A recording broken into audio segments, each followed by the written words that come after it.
Friends எல்லோருக்கும் வணக்கம் and welcome back to our channel. எல்லாரும் ஹாப்பி அண்ட் ஹெல்தியா இருக்கீங்க அப்படின்னு நம்புறேன். இந்த நாள் உங்களுக்கு எல்லாமே பிடிச்ச மாதிரி நடக்கிறதுக்கு என்னோட விஷஸ். ஸோ இந்த வீடியோல என்ன ஷேர் பண்ணிக்க போறேன் அப்படின்னா என்னோட 2 days ரொட்டீன் தான் வந்து ஷேர் பண்ணிக்க போறேன். Tuesday and Wednesday. ஸோ இது Tuesday morning. Mostly morning breakfast பாப்பாவுக்கு தோசை இருக்கும், அப்படி இல்லைனா இட்லி இருக்கும். அதையும் தாண்டி போச்சு அப்படின்னா கோதுமை ரவை உப்புமா, மில்லட் சேமியா உப்புமா, இந்த மாதிரி ஏதாவது ஒன்று மாற்றி மாற்றி பண்ணி கொடுத்துட்டு இருப்பேன். அண்ட் இன்னைக்கு வந்து ஒரு எக்கு போட்டு முட்டை தோசை மாதிரி ரெடி பண்ணி கொடுத்தேன். சம்டைம்ஸ் வந்து கேரட் யூஸ் பண்ணுவேன் அண்ட் சம்டைம்ஸ் வந்து முட்டை போட்டு தோசை ப்ரிப்பேர் பண்ணி கொடுப்பேன். ஸோ எங்களுக்கு அஸ் யூஷுவல் கருப்பு கவனி அரிசி கஞ்சி தான், 2 பேருமே அதை தான் வந்து குடித்தோம். அண்ட் நான் எப்படி வந்து கஞ்சி பண்ணுறேன் அப்படின்ற ப்ரொசீஜர் வந்து சொல்கிறேன். ஸோ உங்களுக்கும் வேறு ஏதாச்சும் ப்ரொசீஜர் தெரிஞ்சது அப்படின்னா என்கிட்ட ஷேர் பண்ணுங்க. நைட் ஃபுல்லாக அரிசி வந்து ஊற வச்சுட்டு அதுக்கப்புறமா மார்னிங் நல்லா வாஷ் பண்ணிட்டு நல்லா வறுத்து எடுத்துட்டு அதுக்கப்புறமா நான் வந்து கஞ்சி காய்ச்சுவேன். ஸோ ஒரு சிலர் வந்து நைட்டு எல்லாமே ஊற வைக்காம அப்படியே வந்து வறுத்துட்டு கஞ்சி காய்ச்சுவாங்க. அந்த மாதிரியும் பண்ணலாம். பட் எனக்கு இந்த ப்ரொசீஜர் தான் நான் ஃபாலோ பண்ணிட்டு இருக்கேன். நைட் ஃபுல்லாக ஊற வச்சுட்டு அதுக்கப்புறமா வந்து வறுத்துப்பேன். உங்களுக்கு வறுக்கும் போதே ஒரு சவுண்டு வந்து வெடிக்கிற மாதிரி சவுண்ட் கேட்கும். அந்த மாதிரி கேட்டுச்சு அப்படின்னாலே நல்லாவே வந்து அரிசி வறுபட்டுருச்சு அப்படின்னு அர்த்தம். அந்த மாதிரி சவுண்ட் கேட்டு நல்லா ஸ்டாப் ஆனதுக்கு அப்புறமா ஸ்டவ் ஆஃப் பண்ணிட்டு அதுக்கப்புறமா வந்து ஆற வச்சுட்டு அரைச்சிக்கோங்க. ஸோ இதை வந்து மீடியம் ஃப்ளேம்லேயே தான் வச்சுக்கோங்க. ஹை ஃப்ளேமில் வச்சு பண்ணீங்க அப்படின்னா இந்த அரிசி வந்து ரொம்பவே சீக்கிரமாக கருகுது. இது எல்லாமே என்னோட எக்ஸ்பீரியன்ஸ். ஸோ அதனால வந்து மீடியம் ஃப்ளேமில் வச்சு வறுத்து எடுத்துக்கோங்க. இந்த அரிசியை வந்து நல்லா ஆற வச்சுட்டு அதுக்கப்புறமா தான் அரைக்கணும். ஏன் அப்படி சொல்றேன் அப்படின்னா சூடோட அப்படியே அரைச்சிங்க அப்படின்னா ஜாரில் அப்படியே ஒட்டிக்கும். உங்களுக்கு எந்த யூஸுமே இல்லை அந்த ஒட்டிக்கிறதுனால. அந்த அரிசியை ஒன்றுமே பண்ண முடியாது. இது எல்லாமே வந்து நான் பண்ண மிஸ்டேக்கு. ஸோ அதனால வந்து நீங்களும் அந்த மிஸ்டேக்கை பண்ணிடாதீங்க. நான் ஃபர்ஸ்ட் டைம் பண்ணும்போது அப்படி தான் பண்ணிட்டேன். நல்லா சூடு ஆற விடாமல் அப்படியே அரைச்சி எடுத்ததுனால நல்லா கிச்சுன்னு ஒட்டிக்கிச்சு. ஸோ நீங்கள் அந்த மிஸ்டேக்கை வந்து பண்ணிடாதீங்க. நல்லா ஆறுனதுக்கு அப்புறமா அரைச்சி எடுத்துக்கோங்க. சூப்பராக வந்து அரைப்பட்டு வந்துடும். இப்போ நான் வந்து ஒரு மீடியமாக வந்து அரைச்சி எடுத்துகிட்டு வந்திருக்கேன். உங்களுக்கு இன்னும் வந்து மைனூட்டாக வேணும் அப்படின்னு நினச்சிங்க அப்படின்னா இன்னும் நல்லா பல்ஸில் விட்டு ரவை பதத்துக்கு அரைச்சி எடுத்துகிட்டு வந்துடுங்க. இப்போ அந்த அரைச்ச அரிசியை குக்கரில் மாற்றிட்டு நான் வந்து ஒரு கிளாஸ் வந்து அரிசி எடுத்திருக்கேன். ஸோ அதே டம்ளரில் 5 கிளாஸ் தண்ணி ஊற்றுறேன் 1 கிளாஸ் அரிசிக்கு. உங்களுக்கும் அதே ரேஷியோ தான். அப்போ தான் வந்து நல்லா வெந்து வரும் அப்படின்றதுனால. ஸோ இதுக்கு கொஞ்சம் ஃப்ளேவர் கொடுக்கணும் இல்லையா, அப்படியே வந்து சாப்பிட முடியாது. அதனால இடித்த பூண்டு கொஞ்சம், இடித்த இஞ்சி, சின்ன சீரகம், அதுக்கப்புறமா கொஞ்சம் மிளகு சேர்த்து அண்ட் டேஸ்ட்டுக்கு ஏற்றாப்புல கொஞ்சம் சால்ட்டு சேர்த்துட்டு அப்படியே ஒரு மூடி போட்டுட்டு 7 விசில் விட்டு எடுத்துட்டோம் அப்படின்னா சூப்பராக வந்து ரெடி ஆகிடும். இது ஃபர்ஸ்ட் பார்க்கும்போது கொஞ்சம் தண்ணியாக தான் தெரியும். ஆனால் வந்து கொஞ்சம் வந்து ஆறுறதுக்கு ஸ்டார்ட் ஆயிடுச்சு அப்படின்னா ரொம்ப வந்து கெட்டிப்பட்டுரும். அப்படியே வந்து பொங்கல் மாதிரி மாறிடும். அதனால ஃபர்ஸ்ட் தண்ணியாகவே வச்சுக்கோங்க. டைம் ஆக ஆக உங்களுக்கு கட்டியாக வந்து கிடைக்கும். எனக்கு வந்து ரொம்ப ஆசைப்பட்டு குடிக்கிறேன்னா அப்படிலாம் இல்லை. பட் வந்து குடிக்கணுமே அப்படின்றதுக்காக குடிக்கிறேன். டெய்லியுமே வந்து குடிக்க முடியல. ஸோ அதனால கூட வந்து ஊறுகாய் அப்படி இல்லைன்னா ஏதாச்சும் ஒரு காரமான ஒரு பொருள் வச்சுட்டு தான் குடிப்பேன். ஸோ உங்களுக்கு இந்த ஊறுகாய் காம்பினேஷன் பிடிக்கல அப்படின்னா நீங்கள் வத்தல் அப்படி இல்லைன்னா மாங்காய், அதுவும் இல்லைன்னா ஏதாச்சும் ஒரு வெஜிடபிள் பண்ணிட்டு கூட வச்சு சாப்பிடலாம். ஸோ கஞ்சி குடிச்சு முடிச்சதும் அன்னைக்கு ஆஃப்டர்நூன் லஞ்சுக்கு எக் பிரியாணி தான் பண்ணணும்னு சொல்லிட்டு பிளான் பண்ணியிருந்தேன். எனக்கு அன்னைக்கு சுத்தமாக வந்து எந்த வேலை செய்யறதுக்கும் இன்ட்ரெஸ்டே இல்லை. ரெஸ்ட் எடுக்கணும் போல தோணுச்சு. பட் நம்ம ரெஸ்ட் எடுத்தோம் அப்படின்னா நம்ம கூடவே சேர்ந்து வேலையுமே ரெஸ்ட் எடுத்துரும். ஸோ அதனால 1 pot ரைஸ் பண்ணிட்டோம் அப்படின்னா நமக்கு வேலை மிச்சம். குழம்பு தனியாக பொரியல் தனியாக பண்ணுறதுக்கு இந்த மாதிரி ஒட்டுக்கா பண்ணிட்டோம் அப்படின்னா நமக்கு வேலையும் வந்து மிச்சமாகும். ஸோ அதனால எக் பிரியாணி வந்து பண்ணிட்டேன். எனக்கு அதுதான் ஈஸி ப்ளஸ் பிடிச்சதும் கூட. இந்த எக் பிரியாணி ரெசிபி ஆல்ரெடி நம்ம சேனலில் வந்து நான் ஷேர் பண்ணியிருக்கேன். உங்களுக்கு தேவைப்படும் போது செக் பண்ணி பாருங்க. நம்ம சேனல் ஸ்டார்ட் பண்ணி ஐ திங்க் 2nd வீடியோ வந்து இந்த எக் பிரியாணி அப்படின்னு தான் நினைக்கிறேன்.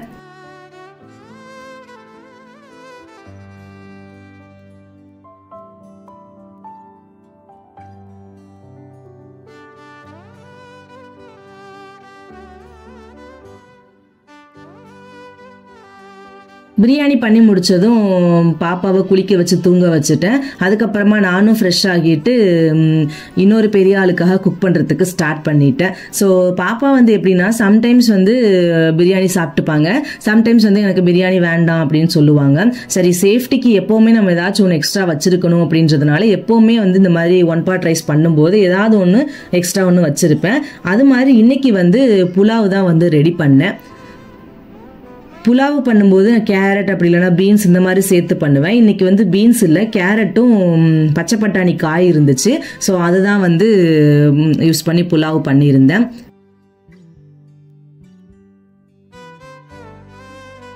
புலாவ் எப்படி பண்ணலான்னு பார்க்கலாமா?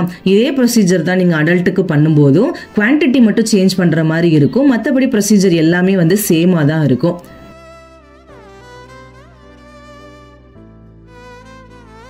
ஒரு குக்கரில் கொஞ்சமாக கடலெண்ணெய் சேர்த்துருக்கேன். நீங்கள் விருப்பப்பட்டீங்க அப்படின்னா நெய் கூட சேர்த்துக்கலாம். இது கொஞ்சமாக தான் சாப்பாடு அப்படின்றதுனால கொஞ்சமாக மட்டும் சேர்த்துருக்கேன். அதுக்கப்புறமா ஹோல் கரம் மசாலா ஒரு சின்ன பல்லாரியை ஸ்லைஸ் பண்ணிட்டு சேர்த்துருக்கேன். பல்லாரி வந்து நல்லா வதங்கட்டும். இதில் காரம் வந்து மிளகா மட்டும்தான், புலாவில் மிளகா மட்டும்தான் சேர்த்துப்போம். வேற எந்த இதுவுமே போடக்கூடாது. ஸோ அப்போ தான் வந்து டேஸ்ட் நல்லா இருக்கும். நான் ஒரே ஒரு மிளகா சேர்த்துருக்கேன். நீங்கள் வந்து வீட்டில் பண்ணும்போது உங்கள் காரத்துக்கு ஏற்றாப்புல அட்ஜஸ்ட் பண்ணி சேர்த்துக்கோங்க. இதுவே இப்போ நான் 4 பேருக்கு பண்ணுறேன் அப்படின்னா ஒரு 7லேருந்து 8 மிளகா வந்து சேர்த்துப்பேன் காரத்துக்காக. ஸோ அது கொஞ்சம் வதங்கினதும் ஒரு 1/2 டீஸ்பூன் வந்து இஞ்சி பூண்டு பேஸ்ட்டு சேர்த்துட்டு நல்லா பச்சை வாசம் போகிற வரைக்கும் வதக்கி விட்டுடலாம்.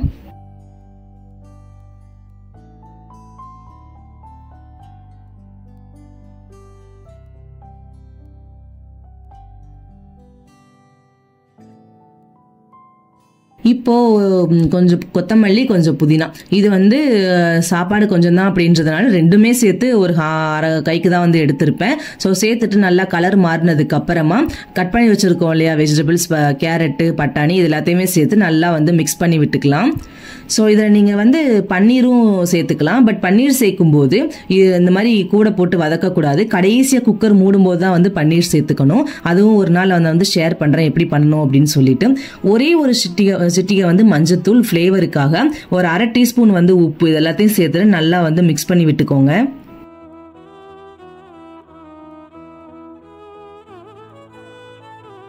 இப்போ வந்து காய் கொஞ்சமாக வெந்து வந்துருச்சு. இதுக்கப்புறமா நான் வந்து அரிசி ஊற வச்சிருக்கேன். ஒரு 1/2 அன் ஹவர் வந்து ஊற வச்சேன். இது வந்து நார்மல் சாப்பாட்டு அரிசி தான், பிரியாணி அரிசி வந்து கிடையாது. பிரியாணி அரிசி வந்து எப்படின்னா கொஞ்சமாக பண்ணும்போது கொஞ்சம் விதையாக இருக்கிற மாதிரி ஃபீல் ஆகும். அதனால வந்து நான் சாப்பாட்டு அரிசி தான் நார்மலாக வந்து பண்ணி கொடுப்பேன். பட் புலாவ் பண்ணும்போதும் தேங்காய் பால் சாதம் பண்ணும்போது கண்டிப்பாக வந்து பிரியாணி அரிசி யூஸ் பண்ணோம் அப்படின்னா டேஸ்ட் வந்து நல்லா இருக்கும். நான் வந்து ஒரு 1/2 கிளாஸ் அரிசி வந்து ஊற வச்சிருக்கேன். அதுக்கு ஒரு 1.5 கிளாஸ் தண்ணி ஊற்றிருக்கேன், கொஞ்சம் வந்து குலைவா கிடைக்கணும் அப்படின்றதுனால. இதுவே நீங்க பிரியாணி அரிசி எடுத்தீங்க அப்படின்னா 1க்கு 1.25 அப்படின்ற ரேஷியோல தண்ணி ஊற்றணும். எப்பவுமே புலாவ் பண்ணும்போது ஃபைனலா தான் தக்காளி போடணும். தக்காளி போட்டு வதக்க கூடாது. ஃபைனலா தக்காளி போட்டு அப்படியே குக்கரை மூடி வச்சிருங்க. அவ்வளவுதான் வந்து புலாவோட ப்ரொசீஜர். ஸோ ஒரு 3லேருந்து 4 விசில் விட்டு எடுத்தீங்க அப்படின்னா சூப்பரா வந்து ரெடி ஆயிடும். இதுவே நீங்க பாஸ்மதி ரைஸ்ல பண்ணீங்க அப்படின்னா ஒரு 1லேருந்து 2 விசிலுக்குள்ள எடுத்து விட்டீங்க அப்படின்னா அது வந்து நல்லா உதிரியா புலாவ் வந்து உங்களுக்கு கிடைக்கும். ஸோ குக்கரில் சாப்பாடு வச்சுட்டு வந்ததுக்கப்புறமா ஹேர் வாஷ் பண்ணியிருந்தேன். காய வைக்கவே இல்லை, ஒரு 1/2 அன் ஹவர் மேலே அப்படியே வந்து கட்டி வச்சுருந்தேன். ஸோ அதுக்கப்புறமா தான் வந்து நல்லா விரித்து நல்லா சிக்கல்லாம் எடுத்து காய வச்சுட்டு இருந்தேன். அண்ட் ஆல்ரெடி நான் ஷார்ட்ஸில் வந்து ஷேர் பண்ணியிருந்தேன், பித்த வெடிப்பு வந்து கொஞ்சம் அதிகமாகி பெயினிங்காக இருக்குது அப்படின்னு சொல்லிட்டு. அதை வந்து இன்னைக்கு கொஞ்சம் டைம் கிடைச்சது, கேர் பண்ணிக்கலாம் அப்படின்னு சொல்லிட்டு ஸ்டார்ட் பண்ணேன். ஸோ இந்த ஃபுட் மசாஜர் வாங்கி எப்படியும் எக்ஸாக்டாக ஒரு 1 இயர் இருக்கும். ஸோ இதை நான் வாங்கும்போது வந்து ப்ரைஸ் பார்த்தீங்க அப்படின்னா 1500 சம்திங். இது வந்து ஃபுல் ஆட்டோமேட்டிக் கிடையாது, இது வந்து மேனுவல் தான். இதுக்கு வந்து இப்போ ஆன் ஆஃப் பட்டன் கொடுத்துருப்பாங்க. டெம்பரேச்சர் இன்க்ரீஸ் பண்ணிக்கலாம், டிக்ரீஸ் பண்ணிக்கலாம். பபிள்னு கொடுத்துருப்பாங்க. பபிள் வந்து எதுக்குன்னா தண்ணி வந்து பபிள் மாதிரி அந்த இடத்துல வரும். நான் வந்து காட்டுறேன் எப்படி வரும் அப்படின்னு சொல்லிட்டு. ஒரு மூடி வந்து மேலே கொடுத்துருப்பாங்க. உள்ள ஓப்பன் பண்ணீங்க அப்படின்னா ரோலர் இருக்கும். இந்த ரோலர் வந்து ஆட்டோமேட்டிக்கெல்லாம் கிடையாது, நம்ம தான் வந்து கால் வச்சுட்டு தண்ணிக்குள்ள வச்சுட்டு ரோல் பண்ணிக்கிட்டே இருக்கணும். ஸோ வாட்டர் லெவல் வந்து கொடுத்துருப்பாங்க. அந்த ஃபர்ஸ்ட் லைன் வரைக்கும் வாட்டர் லெவல் நம்ம வந்து ஆட் பண்ணிக்கலாம். அண்ட் யூஸ் பண்ணி முடிச்சதுமா அப்படியே வந்து கொட்ட தேவையில்லை. ஒரு டியூப் கொடுத்துருப்பாங்க, அதை ஜஸ்ட் ஓப்பன் பண்ணி விட்டோம் அப்படின்னா அந்த தண்ணி வந்து அது வழியாக வந்து ரிலீஸ் ஆகிடும். ஸோ இது நான் கரெக்டாக 1 இயர் ஆச்சு வாங்கி, பட் யூஸ் பண்ணவே இல்லை. ஒரே ஒரு டைம் வாங்கின புதுசில் எப்படி இருக்குன்னு யூஸ் பண்ணி பார்த்ததோட சரி, அப்படியே எடுத்து வந்து வச்சுட்டேன். அதுக்கப்புறமா யூஸ் பண்ணதே இல்லை. ஸோ இப்போ தான் வந்து சரி நம்ம வச்சிருக்கிறது எதுக்கு அப்படியே விடணும் அப்படின்னு சொல்லிட்டு இதுக்காக யூஸ் பண்ணிக்கலாம் அப்படின்னு சொல்லிட்டு யூஸ் பண்ணேன். இப்போ அந்த ஃபர்ஸ்ட் லைன் இருக்குல்ல, அது வரைக்கும் நம்ம தண்ணி வந்து ஃபில் பண்ணிக்கலாம். அது கம்மியாக கூட நீங்கள் ஃபில் பண்ணிக்கலாம், பட் வந்து அது வரைக்கும் உங்களுக்கு அந்த அளவு இருக்கும். நான் வந்து கொஞ்சம் கம்மியாக வந்து ஃபில் பண்ணிட்டேன் என்னோட காலுக்கு ஏத்தாப்புல. அண்ட் இதில் யூசர் மேனுவலில் வந்து ஒரு இன்ஸ்ட்ரக்ஷன் கொடுத்துருப்பாங்க. இதில் வந்து தண்ணி தவிர வேறு எந்த இதுவுமே ஆட் பண்ணக்கூடாது. வேறு சோடா உப்போ லெமனோ எதுவுமே வந்து ஆட் பண்ணக்கூடாது. ஏன்னா வந்து ஹீட் ஆகும்போது நம்ம கனெக்ட் பண்ணியிருப்போம். ஸோ அதனால் எதுவுமே ஆட் பண்ணக்கூடாது அப்படின்னு சொல்லிட்டு கொடுத்துருப்பாங்க. இந்த ஸ்டோனுமே வாங்கி வச்சு ஒரு 6 months ஆச்சு. இன்னைக்கு தான் வந்து ஓப்பனே பண்ணுறேன். அண்ட் இப்போ வந்து நான் மிஷின் வந்து ஆன் பண்ணிட்டேன். இதுதான் வந்து அந்த பபிள். ஸோ அதை ஆஃப் பண்ணிட்டோம் அப்படின்னா ஒன்றுமே இல்லாமல் தண்ணி நார்மலாக வந்து ஹீட் ஆகிட்டே இருக்கும். நமக்கு ஏற்றாப்புல டெம்பரேச்சர் வந்து அட்ஜஸ்ட் பண்ணிக்கலாம். ஸோ நான் ஃபர்ஸ்ட் வந்து 33ல இருந்துச்சு, நான் 45 வரைக்கும் இன்க்ரீஸ் பண்ணியிருக்கேன். இது வந்து எப்படின்னா தண்ணி ஹீட்டாக அந்த நம்ம இன்க்ரீஸ் பண்ண அந்த ஸ்டேஜ் வரைக்கும் வர்ற வரைக்கும் தண்ணி நல்லா ஹீட் ஆகிட்டே இருக்கும். ஹீட் வந்து அதிகமாகிட்டே இருக்கும்.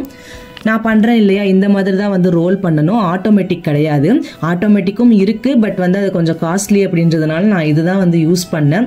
ஸோ இதுவே எனக்கு கம்ஃபர்டபுளாக தான் இருக்குது. கொஞ்சம் வந்து ரிலீஃப் கிடைக்கிற மாதிரி இருக்கும் ரோல் பண்ணும்போது. ஸோ நல்லா ஒரு 10 நிமிஷம் வந்து நல்லா தண்ணியில் ஊற வச்சுட்டு நல்லா ஸ்டோனை வச்சு ரிமூவ் பண்ணேன். இந்த ஸ்டோன் வந்து நல்லா டெட் ஸ்கின் எல்லாமே ரிமூவ் பண்ணிச்சு, ப்ளஸ் டர்ட் எல்லாத்தையுமே எல்லாமே வந்து ரிமூவ் பண்ணி விட்டுருச்சு. அண்ட் ஃபைனலாக வந்து கொஞ்சமாக ஃபுட் பட்டர் போட்டுக்கிட்டேன். இது வந்து கொஞ்சம் ட்ரை ஆகும் ஸ்டோன் யூஸ் பண்ணதுக்கப்புறமா. ஸோ ஏதாச்சும் ஒன்று வச்சு செக்யூர் பண்ணணும். உங்ககிட்ட பாடி லோஷன் அப்படி இல்லைனா மாய்ஸ்சரைசர் ஏதாச்சும் இருந்துச்சுன்னா கூட செக்யூர் பண்ணிக்கோங்க. என்கிட்ட வந்து ஃபுட் பட்டர் இருந்தது, அதை யூஸ் பண்ணி நான் வந்து செக்யூர் பண்ணிக்கிட்டேன்.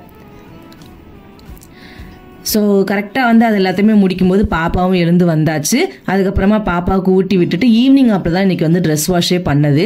ஏன்னா வந்து வெயில் சுத்தமாக தாங்கவே முடியல, சுத்தமாக நிற்க முடியல. வெயிலில் நின்றுட்டு வந்தோம் அப்படின்னா மயக்கமாக வர மாதிரியே ஒரு ஃபீலிங். அதனால் வந்து ஒரு ஈவினிங் 4 o'clock மேலே மிஷினில் ஓட விட்டுருந்தேன். அப்படியே மிஷின் முடிஞ்சதும் கரெக்டாக ஒரு 5:30 கிட்ட முடிஞ்சது. ஸோ நல்லா ஈவினிங் டைமில் நல்லா காற்றும் கூட இந்த மாதிரி ரிலாக்ஸாக வந்து துணியை காய போட்டு வந்தாச்சு. எனக்கு கொஞ்சம் திங்ஸ் வந்து பர்ச்சேஸ் பண்ண வேண்டியது இருந்தது. அதுக்காக டவுன் வரைக்கும் போயிருந்தோம். அப்படியே ஏதாச்சும் வந்து ஸ்நாக்ஸ் மாதிரி சாப்பிட்லாம் அப்படின்னு யோசித்தோம். எப்போவுமே வந்து பானிபூரி தானே சாப்பிட்றோம், இன்றைக்கி டிஃப்ரெண்ட்டாக கேக் இந்த மாதிரி தான் ட்ரை பண்ணலாம் அப்படின்னு சொல்லிட்டு இந்த ஷாப் வந்து புதுசாக ஓப்பன் பண்ணியிருந்தாங்க, பிளாக் ஃபாரஸ்ட் அப்படின்னு சொல்லிட்டு. ஸோ ஆம்பியன் எல்லாமே ரொம்ப சூப்பராக இருந்துச்சு. நிறைய கேக் டைப்ஸு, டோனட்டு, நிறைய வந்து வெரைட்டி வச்சுருந்தாங்க. நாங்கள் ஆர்டர் பண்ணது நான் 1 month கேட்டுட்டு இருந்தேன் ரெயின்போ கேக்கு ப்ளஸ் வந்து ஒரு சாக்லேட் டோனட் வந்து ஆர்டர் பண்ணியிருந்தோம். ஃபர்ஸ்ட் வந்து அதோட போதும் அப்படின்னு தான் நினச்சோம். பட் எனக்கு ரெயின்போ கேக் சாப்பிட்டதுக்கு அப்புறமா எனக்கு வந்து வேறு ஏதாச்சும் ஆர்டர் பண்ணோம் அப்படின்னு சொல்லிட்டு சீஸ் பால்ஸ் வந்து ஆர்டர் பண்ணியிருந்தோம். பாப்பாவுக்கு எப்போவுமே கேக் வந்துருச்சு அப்படின்னாலே ஹாப்பி பர்த்டே தான். ஸோ ஹாப்பி பர்த்டே அப்படின்னா தான் கேக் கட் பண்ணுவோம் அப்படின்னு ஒரு தாட்டில் இருக்காங்க. அதனால் வந்து ஓப்பன் பண்ணும்போதே நானும் சாங் பாடிக்கிட்டே ஓப்பன் பண்ணேன். நான் கூட டேஸ்ட் வந்து எப்படி இருக்குமோ அப்படின்னு தான் நினச்சேன். பட் வாயில் வச்சதுமே எனக்கு மைண்ட் ப்ளோயிங் தான் சொல்லணும். ரொம்ப சூப்பராக இருந்தது ரெயின்போ கேக்கு. எனக்கு ரொம்ப ரொம்ப பிடிச்சிருந்தது. ஸோ நீங்களும் வந்து இந்த சைடு வந்தீங்க அப்படின்னா மறக்காமல் இந்த ஷாப்பை வந்து ட்ரை பண்ணி பாருங்கள். ஸோ நெக்ஸ்ட் வந்து சாக்லேட் டோனட். இது எனக்கு அவ்வளோவா டேஸ்ட் பிடிக்கல அண்ட் ஓரளவுக்கு ஓகேவாக இருந்துச்சு. அண்ட் ஃபைனலாக சீஸ் பால்ஸ் ஆர்டர் பண்ணியிருந்தோம். இதுவுமே வந்து டேஸ்ட் வந்து அல்டிமேட்டாக இருந்தது. எனக்கு ரொம்ப ரொம்ப பிடிச்சிருந்தது. அவங்க கொடுத்த மயோனோஸுமே ரொம்ப சூப்பராக இருந்தது. அண்ட் சாப்பிட்டு முடிச்சுட்டு அப்படியே கொஞ்சம் திங்ஸ் வாங்குறதுக்காக சூப்பர் மார்க்கெட் போயிட்டு வாங்கிட்டு வந்தாச்சு. இந்த டே ரொம்பவே வந்து சூப்பராக கம்ப்ளீட் ஆயிடுச்சு. இது next day morning. So morning வந்து எனக்கு சீக்கிரமாகவே எழுந்து ரெஃப்ரெஷ் ஆகியாச்சு. பாப்பாவுக்கு வந்து கொஞ்சம் கோல்டு ஸ்டார்ட் ஆகிடுச்சு. அதனால கொஞ்சம் சூப் பண்ணி கொடுக்கலாம் அப்படின்னு சொல்லிட்டு ரெடி பண்ணிட்டு இருந்தேன். மொட்டை போட்டுட்டு வந்தோமா, அங்கே அப்படியே வந்து வேறு தண்ணியில் குளிக்க வச்சது, ப்ளஸ் வந்து வெயிலுக்கு ஜூஸ் குடிக்கும்போது அதையும் சேர்ந்து குடித்தாங்க. அப்படியே வந்து கோல்டு வந்து வந்துடுச்சு. சரி கொஞ்சம் சூப் போட்டு கொடுத்தோம் அப்படின்னா நல்லாயிருக்கும் அப்படின்றதுனால வெஜ் சூப்பு தான் வந்து ரெடி பண்ணேன். ஒரு பர்னரில் வந்து சூப் ரெடி பண்ணிட்டு இருந்தேன், இன்னொரு பர்னரில் எங்களுக்கான கஞ்சிக்கான வேலையை வந்து பார்த்துட்டு இருந்தேன். இந்த சூப் ரெசிபி ஆல்ரெடி நம்ம சேனலில் வந்து ஷேர் பண்ணியிருக்கேன். உங்களுக்கு தேவைப்படும் போது செக் பண்ணி பாருங்கள்.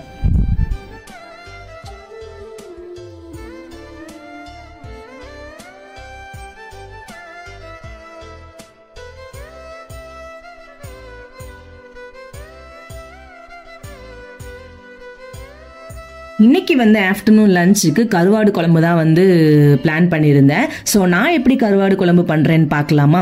கொஞ்சமாக ஆயில் சேர்த்துட்டு கடுகு, உளுத்தம் பருப்பு, கருவேப்பிலை வந்து சேர்த்துக்கணும். எங்கிட்ட கருவேப்பிலை இல்லை, அதனால் நான் சேர்த்துக்கல. அப்படியே வந்து ஒரு 10 பல் பூண்டை உரித்து நல்லா பொரிஞ்சதுக்கு அப்புறமா ஒரு 20 சின்ன வெங்காயத்தை தட்டி சேர்த்துருக்கேன். அதை மாதிரி தட்டி சேர்த்துக்கோங்க.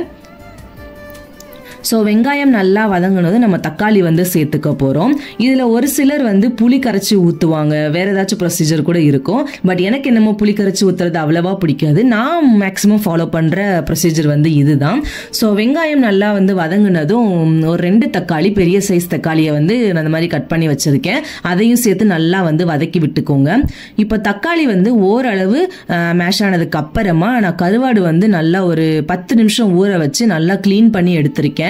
ஸோ கருவாடு முடிஞ்ச அளவுக்கு ஒரு 4-5 தடவை வாஷ் பண்ணி எடுத்துக்கோங்க, அப்போ தான் அழுக்கெல்லாம் நல்லா போகும். ஸோ அதையும் சேர்த்துட்டு நல்லா வந்து வதக்கி விட்டுக்கோங்க. இன்னைக்கு நான் சேர்த்துருக்கிறது நெத்திலி கருவாடு.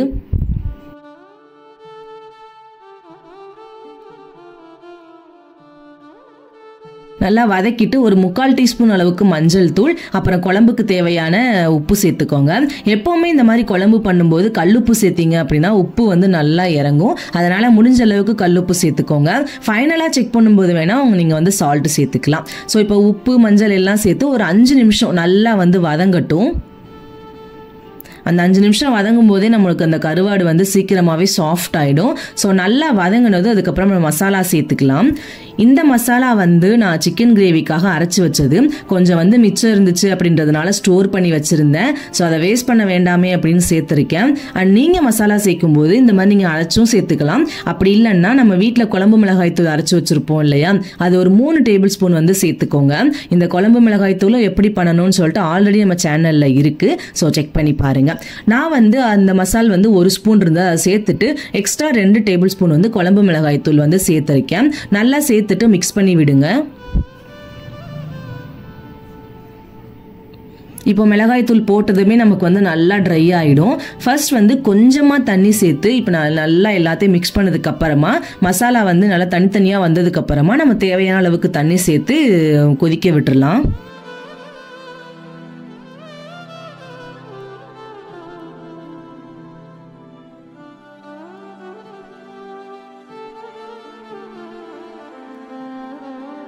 நல்லா கொதிச்சதுக்கு அப்புறமா ஒரு சின்ன பத்த தேங்காவை எடுத்து அரைச்சி ஊற்றிருக்கேன். கொஞ்சம் கசகசாவும் சேர்த்துருக்கேன். ஸோ நல்லா அரைச்சி ஊற்றி இது நல்லா ஒரு கொதி வந்ததுக்கு அப்புறமா இறக்கிட்டோம் அப்படின்னா சூப்பரான கருவாடு குழம்பு வந்து ரெடி. உங்களுக்கு சாப்பாடோட காம்பினேஷனும் நல்லா இருக்கும். ப்ளஸ் ராகி களிக்கெல்லாம் வந்து அல்டிமேட்டாக இருக்கும் இந்த கருவாடு குழம்பு. நீங்களும் வந்து ட்ரை பண்ணி பாருங்க.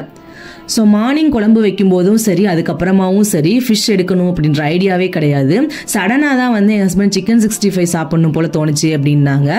சரி சிக்கன் சாப்பிட்டா சூடு தானே, சும்மா வந்து இது சாப்பிட்டுக்கிட்டு அதுக்கு பதிலாக ஃபிஷ் வாங்கிட்டு வந்தீங்க அப்படின்னா பாப்பாவுக்கு கொஞ்சம் கொடுக்கலாமே அப்படின்னு சொல்லிட்டு அதை வாங்கிட்டு வர சொல்லியிருந்தேன். ஸோ சடனாக பிளான் பண்ணி தான் அன்றைக்கி வந்து ஃபிஷ் வந்து பண்ணியிருந்தோம்.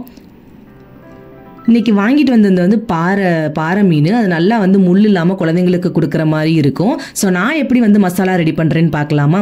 ஒரு 1.5 ஸ்பூன் அளவுக்கு சில்லி பவுடர், ஒரு 1 ஸ்பூன் அளவுக்கு கொத்தமல்லி பவுடர், 1/2 ஸ்பூன் அளவுக்கு சீரகத்தூள், 1/4 டீஸ்பூன் அளவுக்கு மஞ்சள் தூள், 1/4 டீஸ்பூன் பெப்பர், 1/4 டீஸ்பூன் உப்பு.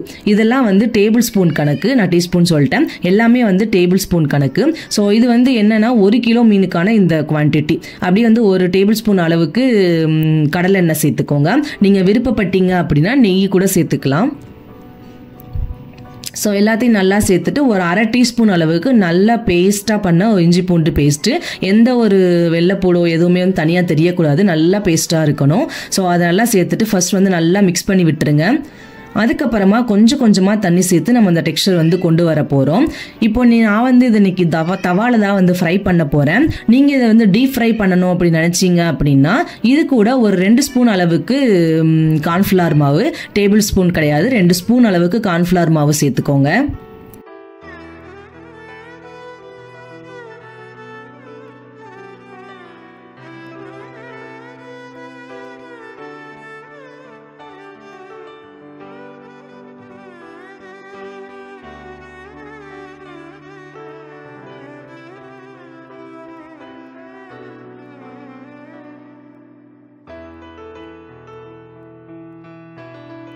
இப்போ இந்த டெக்ஸ்சர் பார்த்தீங்க அப்படின்னாலே தெரியும், நமக்கு நல்லா அந்த மீனில் ஒட்டுற மாதிரி வரும். இப்போ ஒவ்வொரு மீனாக எடுத்து நல்லா வந்து அந்த மசாலா வந்து தடவிக்கலாம். இதில் ஒரு மிஸ்டேக் என்னன்னா அப்படின்னா ஃபர்ஸ்ட் வந்து மீன் எல்லாத்தையும் நல்லா கழுவி தனித்தனியாக வச்சு நல்லா வந்து காய விட்டுருங்க, தண்ணியெல்லாம் சொட்டுற மாதிரி. நான் வந்து மொத்தமாக அப்படியே வச்சேன்னா லாஸ்ட்டாக வந்து தடவும் போது மசாலா வந்து சுத்தமாக ஒட்டவே இல்லை.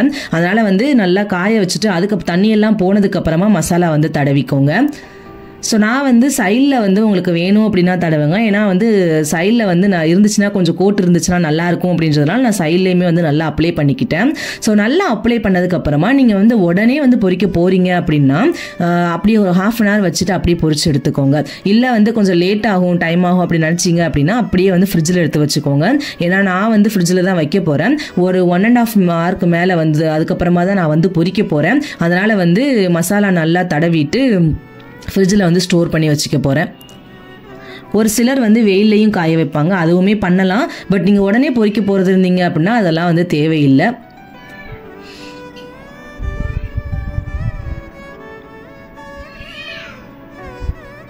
ஸோ என்கிட்ட இருந்த மீன் எல்லாத்தையுமே வந்து நான் நல்லா மசாலா தடவி வச்சுட்டேன். இது அப்படியே வந்து ஃப்ரிட்ஜில் ஸ்டோர் பண்ணியும் வச்சாச்சு. அண்ட் கரெக்டாக ஒரு 1.5 ஹவருக்கு மேலே தான் வந்து நான் ஃப்ரை பண்ணேன். அண்டு தவாவில் தான் இன்றைக்கி வந்து ஃப்ரை பண்ணியிருந்தேன். அண்ட் தோசைக்கல் இது சூடு பண்ணிட்டு நல்லா கொஞ்சம் எண்ணெய் ஊற்றிட்டு 2 வந்து ஃப்ரை பண்ணி எடுத்துக்கிட்டேன். நல்லா 2 சைடுமே திருப்பி விட்டு வேக வச்சுக்கோங்க. மீன் போட்டதுமே உடனே வந்து திருப்பி போட்டுறாதீங்க, மசாலா அப்படியே எண்ணெயில் ஒட்டிக்கும். கொஞ்சம் நேரம்க்கு அப்புறமா வந்து திருப்பி போட்டுக்கோங்க.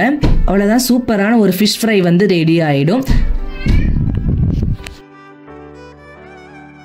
மார்னிங் இட்லி தோசைக்கு மாவாட்டும் போதே கொஞ்சம் மட்டும் உளுந்து மாவு எடுத்து வைக்க சொல்லியிருந்தேன். ஸோ பாப்பாவுக்கு மட்டும் 2 வடை பண்ணி கொடுக்கலான்ட்டு அதுதான் வந்து ஈவினிங் டைமில் வந்து ரெடி பண்ணி கொடுத்தேன். மார்னிங்கே வந்து பண்ணுறதா பிளானு, பட் பண்ண முடியல. ஸோ ஈவினிங்கில் தான் வந்து ரெடி பண்ணி கொடுத்தேன். எப்போவுமே எனக்கு இந்த உளுந்த வடை போடும்போது எனக்கு இந்த ரவுண்டாக போடுறத விட கொஞ்சம் பக்கோடா மாதிரி போட்டு சாப்பிட்டா ரொம்பவே பிடிக்கும். எங்கள் அப்பாவுக்குமே அது ரொம்ப ஃபேவரெட்டு. ஸோ நான் எப்போவுமே கொஞ்சம் பண்ணும்போது எனக்கு மட்டும் ஒரு 4 மட்டும் கொஞ்சமாக வந்து பண்ணிப்பேன். உங்களில் யாருக்கு இந்த மாதிரி சாப்பிட்டா பிடிக்கும் அப்படின்னு சொல்லிட்டு மறக்காமல் கமெண்டில் சொல்லுங்க. அண்ட் வெஜிடபிள்ஸ் வந்து வாங்க வேண்டியது இருந்தது. அண்ட் வடை சாப்பிட்டு முடிச்சதுக்கப்புறமா நானும் பாப்பா ஹஸ்பண்ட் 3 பேருமே வந்து கிளம்பி போயிட்டோம். அண்ட் டெய்லி தான் இப்போல்லாம் வாங்குறது, மொத்தமாக வாங்கினோம் அப்படின்னா வேஸ்ட் ஆகிடுது அப்படின்னு சொல்லிட்டு டெய்லி தான் வந்து வாங்குறது. ஸோ அப்படியே கடைக்கு போயிட்டு பக்கத்தில் வந்து ஒரு ஸ்டோர் இருக்குது, சும்மா போய் பார்த்துட்டு வரலாம் அப்படின்னு சொல்லிட்டு பாப்பாவை கூட்டிகிட்டு வந்து பார்க்க போயிருந்தோம். ஆல்ரெடி வந்து நான் வாங்கியிருந்தேன், பட் வந்து அது அவ்வளோவா வந்து ஸ்டே ஆகலை. ஸோ அதனால் சும்மா பார்த்துட்டு மட்டும் கூட்டிகிட்டு வந்துடலாம் அப்படின்னு சொல்லிட்டு கூட்டிகிட்டு போயிருந்தேன். பாப்பாவுக்கு ஃபிஷ் அப்படின்னா ரொம்ப பிடிக்கும். இந்த மாதிரி கலராக பார்க்கவும் அன்றைக்கி அந்த இடத்த விட்டு வரவே இல்லை. ரொம்ப கஷ்டப்பட்டு ஒரு 1/2 hour அங்கேயே தான் இருந்தாங்க. ஸோ ரொம்ப கஷ்டப்பட்டு தான் வந்து கூட்டிகிட்டு வந்தேன்.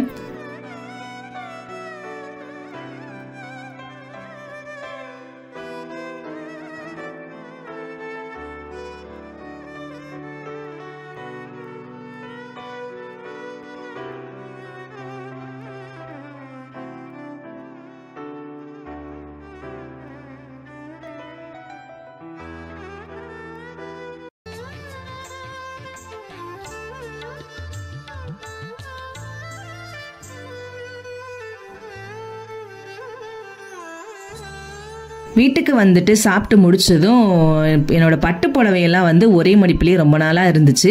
அந்த மாதிரி இருந்துச்சு அப்படின்னா விட்டுரும் அப்படின்னு சொல்லுவாங்க. அடிக்கடி நான் மாற்றி வந்து மடித்து வச்சிருவேன். ஸோ இந்த டைம் வந்து கொஞ்சம் மறந்துட்டேன். அதனால் இன்றைக்கி ஞாபகம் வந்தது, சரி பண்ணிடலாம் அந்த ஒர்க்குன்னு சொல்லிட்டு பண்ணி வச்சுட்டேன். என்கிட்ட இருக்கிறதே வந்து மொத்தமாக 3 பட்டு புடவை, 3மே வந்து என் கல்யாணத்துக்கு வந்தது தான். ஸோ இந்த ஃபர்ஸ்ட் சாரீ வந்து என்னோட தாய்மாமா சாரீ, தாய்மாமா வீட்டிலேருந்து எடுத்து கொடுப்பாங்க இல்லையா அந்த சாரீ. ஸோ இது எல்லாத்தையுமே நான் ஃபோல்ட் பண்ணி வச்சுட்டேன். நான் எப்போவுமே இதை எப்படி வந்து சாரீஸ் எல்லாம் மெயின்டைன் பண்ணுறேன் அப்படின்னா ஒரு கவர் வந்து காமிக்கிறேன். இதை நான் அமேசான்லேருந்து பர்ச்சேஸ் பண்ணியிருந்தேன். செட் ஆஃப் 25 வந்து கிடைக்கும். இதோட ரேட் ஐ திங்க் 600 சம்திங் நினைக்கிறேன். ரொம்ப நாள் ஆச்சு வாங்கி. எனக்கு ரொம்ப ரொம்ப யூஸ்ஃபுல்லாக இருக்குது. ஒரு சைடு வந்து டிரான்ஸ்பரண்ட்டாக இருக்கும், ஒரு சைடு வந்து ஒரு பேம்பு மெட்டீரியல் மாதிரி கொடுத்துருப்பாங்க. ஸோ அந்த மாதிரி மெட்டீரியல் இருக்கும், பட் அதுவானால் அது கிடையாது. அந்த மாதிரி ஒரு ஃபீலில் கொடுத்துருப்பாங்க. ஒரு சைடு வந்து நல்லா டிரான்ஸ்பரண்ட்டாக இருக்கும், நமக்கு வந்து என்ன சாரின்னு பார்த்துக்க முடியும். நல்லா வந்து ஜிப்லாக் பண்ணுற மாதிரி இருக்கும். ரொம்ப யூஸ்ஃபுல்லாக இருந்துச்சு எனக்கு. இதுவே வந்து பட்டு சாரீ அப்படின்னா ஒரு சாரீ மட்டும் நீங்கள் வச்சுக்கலாம், ஒரு சாரீ ப்ளஸ் வந்து ப்ளவுஸ் வந்து வச்சுக்கலாம். இதுவே காட்டன் சாரீ அப்படி இல்லைனா பூனம் இந்த மாதிரி நார்மல் கிளாத் சாரீ அப்படின்னா தாராளமாக 2 சாரீ 3 சாரீ கூட நீங்கள் இந்த பேக்கில் ஸ்டோர் பண்ணிக்கலாம்.